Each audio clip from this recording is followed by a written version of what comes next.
Today's featured car of the day is a 1964 Plymouth Fury with the 426 Superstock 3 cross ram dual carb max wedge engine that was available in 1964. And this one I filmed at my local classic car cruise in San Diego, California.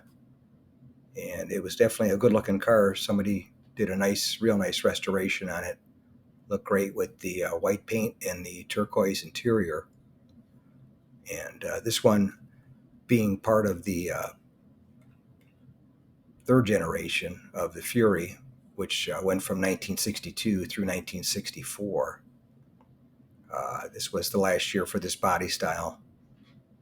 And they went on to the fourth generation, which was a totally different looking car, which went from 65 through 68.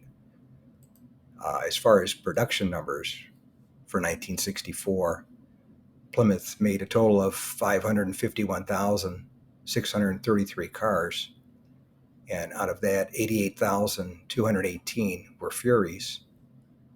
And the hardtop coupe two-door, which this one is, they made 26,303. And out of that, as far as for the 426 engine, the only number I could find on the internet was they had a total of 6,359 Dodge and Plymouth cars built with the 426 for 1964.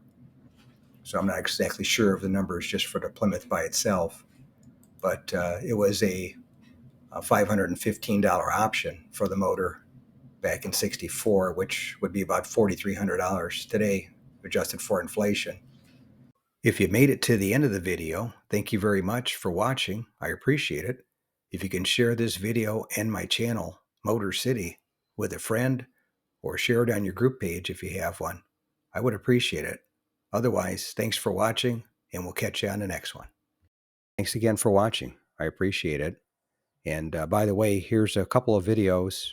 This will take you over to my page, and you can take a look at any of the videos that are there that look good to you. But thanks again for watching, and we'll see you on the next one.